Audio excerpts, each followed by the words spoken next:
ہندوستان اور چین کے معاملے کی طرف کے جو ایک سٹینڈ آف ہے، یہ ہے کیوں یہ معاملہ، یہ چین کی طرف سے اتنا شدید جو رد عمل ہو رہا ہے ہندوستان کی افواج کی طرف، اور یہ چین کے 4,000 سے 10,000 فوجی جو ہیں وہ اس وقت بتایا جاتا ہے کہ ہندوستان کے کنٹرول ٹیریٹری جو ڈکلیئر ٹیریٹری ہے اس کے اندر کئی کلومیٹر اندر آتے چلے جا رہے ہیں. یہ کیا چین کرنا چاہ رہا ہے؟ کیسے آپ ہمارے ویورز کو سمجھا پائیں گے کیا ہو رہا ہے؟ کہ متنازع علاقہ اور بھارت نے یہاں پہ بہت بڑے پیمانے پہ انفراسٹرکچر ڈیولپمنٹ کا کام شروع کیا، سڑکیں بنانی شروع کر دی. تقریباً 60 کے قریب روڈز بن رہی ہیں جو انہوں نے 2022 تک مکمل کرنی تھی. اس کے ساتھ ساتھ برجز انہوں نے بنائے ہیں، ایک ایئر اسٹرپ وہاں پہ بنائی ہے. اس کا مطلب یہ ہے کہ چائنا کو یہ انڈیکیشن مل گئی کہ بھارت یہاں پہ اگریسو ڈیزائنز رکھتا ہے، اپنا بلڈ اپ کرنا چاہتا ہے کسی وقت کے اوپر. یہاں پہ ایئر کرافٹ یہاں سے آپریٹ کریں گے، سڑکیں بن گئی، لہذا یہاں پہ گنز آ سکیں گی، یہاں پہ ہر طرح کا ملٹری اکوپمنٹ لایا جا سکے گا. لہذا یہ ایک ایسا امر تھا جو کہ جس نے الارم کر دیا چین کو کہ یہ کوئی پرماننٹ قبضہ رکھنا اور یہاں پہ کچھ اگریسو ڈیزائنز موجود ہیں. دوسری طرف یہ ہے کہ یہ بھی مودی نے اپنی ایک تاریخ قائم کی کہ وہ یک طرفہ قدم اٹھانے کا عادی ہے اور کسی بھی صورت میں وہ نتائج کی طرف توجہ نہیں دیتا بلکہ وہ بڑھتا جا رہا ہے. جب آرٹیکل 370 انہوں نے ختم کیا اور یونین ٹیریٹریز بنانے کا اعلان کیا تو لداخ کے بارے میں آپ کو یاد ہوگا کہ چائنا نے بڑا واضح الفاظ میں کہا کہ جناب آپ ہماری سوورنٹی وائلیٹ کر رہے ہیں، لیکن بھارت نے اس کو رد کر دیا. اب اس کے بعد جب سی پیک کا قصہ آیا تو بھارت نے وہاں پہ مسئلہ کھڑا کیا کہ جناب چائنا ہماری سوورنٹی وائلیٹ کر رہا ہے. آپ ڈیم بنانے لگے تو پھر بھارت نے یہ مسئلہ کھڑا کر دیا. سو یہ ایک سلیکٹو قسم کی مورالٹی اور سلیکٹو قسم کی سوورنٹی کا قصہ جب سامنے آیا تو چائنا کو یہ واضح ہو گیا کہ بھارت اپنے معاملے میں تو سوورنٹی کو دیکھتا ہے لیکن دوسروں کی سوورنٹی کو پامال کرنے کے لیے تیار بیٹھا ہے.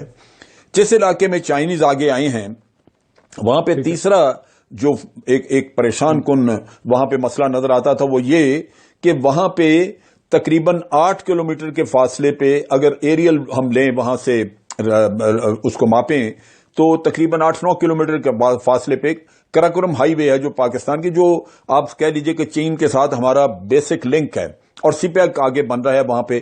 تو ان حالات میں چائنا جو یہاں پہ اتنی بڑی انویسٹمنٹ کر رہا ہے اور ایک اس کو اسٹریٹجک رستہ مل رہا ہے جو وہاں پہ اپنی اگر ساؤتھ چائنا سی میں اس کی آئسولیشن ہو تو اس کو باہر اوپننگ آپ دے رہے ہیں.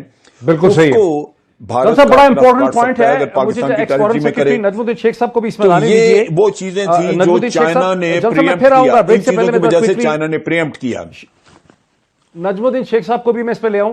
نجم الدین شیخ صاحب، بعض بھارتی مبصرین کو پاکستان کی سائٹ پہ نہیں، انڈیا کے اینالسٹ جو جیسے ہندو اخبار میں یہ تبصرے چھپ رہے ہیں کہ چین جو کچھ کر رہا ہے اس کی اسٹریٹجک ڈائمینشن میں پاکستان بھی انوالوڈ ہے، یہ ایک سرٹن پرو پاکستان قسم کی موو ہے چین کی. آپ کیسے دیکھتے ہیں؟ نہیں، دیکھیے اس کو آپ کو اسی مد نظر میں دیکھنا ہے کہ لداخ میں چین نے پہلے بھی کہا اور پھر کہا کہ صاحب آپ جو چیزیں کرنا چاہ رہے ہیں یہ لائن آف ایکچوئل کنٹرول پہ ہو نہیں سکتی. تو جب اس کو آپ دوسری پہلو سے دیکھیں کہ اب یہ ووہان اسپرٹ جو تھی اس کو ہندوستان نے ووہان اسپرٹ بنی، پھر جب شی جن پنگ آئے ہندوستان میں آئے اور یہ کہا گیا کہ صاحب ہندوستان چاہ رہا ہے کہ ہندوستان میں انویسٹمنٹ ہو چین کی اور چین کے ساتھ رشتہ بڑھے اور ہمارے ساتھ صرف وہ ہمارا را مٹیریل نہ خریدیں لیکن ہمیں موقع دیں کہ ہم چین کے مارکیٹ کو ایکسپلائٹ کر سکیں. چین ابھی بھی ہندوستان کا یورپ کے بعد دوسرے نمبر پہ ٹریڈنگ پارٹنر تھا، اب شاید تیسرے نمبر پہ آ گیا ہے کیونکہ چین اب دوسرے نمبر پہ امریکہ ہے. لیکن یہ سوال اٹھتا ہے کہ صاحب اگر آپ کو اس طرح ڈیولپ کرنا ہے تو آپ کو یہ خیال رکھنا پڑے گا کہ وہاں پہ آپ کی ووہان اسپرٹ اور جو سوال تھا کہ آپ کے ساتھ وہ کوآپریٹ کریں گے اس کو تو آپ نے رد کر دیا کیونکہ آپ نے کہا کہ اب جو ہمارے پڑوسی ممالک ہیں، جس پڑوسی ممالک میں چین سر فہرست ہے، ان کی اگر کوئی بھی سرمایہ کاری ہوگی ہندوستان میں تو اس کے لیے ایک خاص لائسنس کی ضرورت پڑے گی. 1988 سے شروع کر کے ہندوستان اور چین کے درمیان کئی قسم کے بارڈر مینجمنٹ ایگریمنٹ ہوئے. 1988 میں ہندوستان کے اس وقت کے پرائم منسٹر راجیو گاندھی نے دینگ زیاؤپین سے بیجنگ میں جا کے ملاقات کی اور کہا کہ ہم تعلقات کو بہتر کریں گے. لیکن فورن پالیسی میں جو انالیسس چھپا ہے پروفیسر سمیت گنگولی اور پروفیسر پردیسی کا، جو ہندوستانی نژاد امریکن ایکیڈیمکس ہیں، ان کا دعویٰ یہ ہے کہ 1988 اور 1990 میں ہندوستان اور چین کی اکانومی تقریباً برابر تھی. اگر ہندوستان کی اکانومی کوئی 2.7 ٹریلین کے قریب تھی 90 کی دہائی میں، تو چین کی اکانومی بھی 312 بلین، غلط میں نے کہہ دیا، ٹریلین نہیں. اگر ہندوستان کی اکانومی کو 297 بلین کی تھی تو چین کی اکانومی کو تقریباً 312 بلین ڈالر کی تھی. لیکن اب صورتحال یہ ہے کہ اگر چین کی ہندوستان کی اکانومی بڑھ بھی گئی ہے، وہ آج اگر 2.7 ٹریلین ڈالر کی ہے تو چین کی اکانومی جو ہے وہ 13.6 ٹریلین ڈالر کی ہے. اور اگر ہندوستان کا بجٹ آج 71 بلین ڈالر کا ہے تو چین کا جو ڈیفنس بجٹ ہے وہ تقریباً 260 یا 270 بلین ڈالر کا ہے. تو جو ریلیٹو سٹرینتھس ہیں دونوں کنٹریز کی، اس میں بہت زیادہ فرق پڑ گیا ہے اور چینی جو ہیں اب ہندوستان کو پہلے سے زیادہ اپنی ٹرمز جو ہیں وہ ڈکٹیٹ کر سکتے ہیں. کچھ اور بھی پوائنٹس ہیں ان کو لے کے میں آگے چلوں گا. یہ جو صورتحال ہے نجم الدین شیخ صاحب، آپ بتا رہے تھے ٹریڈ کا، آپ کو کیا لگتا ہے کہ جس قسم کا پریشر چینی ہندوستان پہ ڈال رہے ہیں پچھلے 20 دن سے، کیا ہندوستان پیچھے ہٹے گا یا ہندوستان وہیں کھڑا رہے گا؟ جو آپ کے کہہ رہے ہیں، جو جن صاحب نے ہمیں بتایا کہ بارڈر انسٹالیشنز بنائی جا رہی ہیں، سڑکیں بنائی جا رہی ہیں، ایئر سٹرپس بنائے جا رہے ہیں ایک ڈسپیوٹڈ ٹیریٹری میں. اور کل ہم نے دیکھا کہ انڈین ملٹری کی جب ہندوستان کے وزیر اعظم نریندر مودی کے ساتھ ملاقات ہوئی تو جو اخبارات میں چھپا ہے ہندوستان میں وہ یہ ہے کہ ہندوستان بالکل پیچھے نہیں ہٹے گا. آپ کا کیا انالیسس؟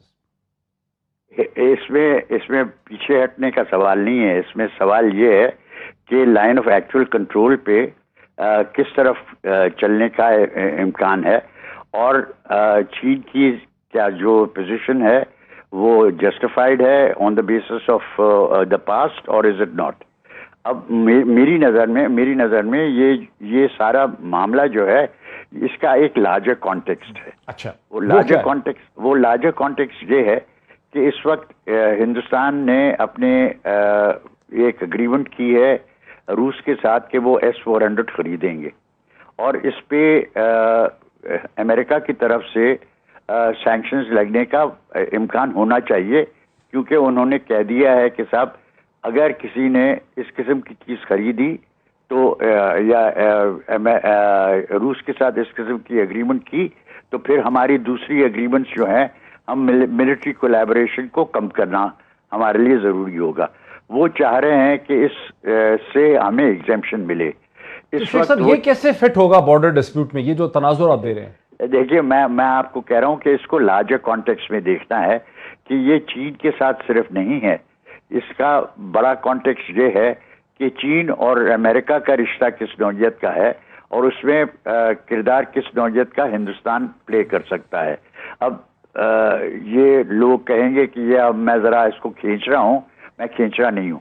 یہ اس میں کانٹیکسٹ جو ہے وہ ایک بہت ضروری ہے کہ اس کا اثر کس نوعیت کا پڑے گا ہندوستان اور پاکستان کے سلسلے میں. اچھا، ہندوستان اور امریکہ کے سلسلے میں. امریکہ ایک چیز چاہتا ہے، امریکہ چاہتا ہے کہ ہندوستان ان کے ساتھ کھڑا رہے اور ہندوستان ایک بلوک بنے چین کے خلاف. ٹھیک ہے. اچھا، اسی پوائنٹ پہ مجھے ذرا جنرل صاحب کو لانے دیں. جنرل صاحب، امریکہ کی مغرب کی خواہش تو بہت رہی گزشتہ 15-20 برس میں 9/11 کے بعد سے کہ ہندوستان ایک دیو کی طرح ایک جن کی طرح کھڑا ہو جائے چین کے مقابلے میں. اب چیز یہ ہے کہ اس میں جہاں تک سی پیک کو سٹال کرنے کا چکر تھا یا آپ گلگت بلتستان پہ اگر کوئی نگاہ رکھی ہوئی تھی تو اس میں تو امریکہ کی مرضی شامل تھی. آپ کو یاد ہوگا کہ امریکہ نے پہلے کبھی بات نہیں کی تھی، لیکن اس کے بارے میں انہوں نے کہا تھا کہ جناب یہ سی پیک تو گزر رہا ہے وہاں پہ ایک متنازع علاقے میں سے. یہ آپ کو ذہن میں رکھنا چاہیے کہ امریکہ کسی نہ کسی شکل میں اس معاملے میں انڈیا کو سپورٹ کرے گا. Very interesting. لیکن اصل قصہ یہ ہے کہ کیا امریکہ اس کو بعد میں یوز کر سکے گا جہاں انڈیا کے پاؤں جو ہیں وہ لرزنے وہ نہیں کر رہے.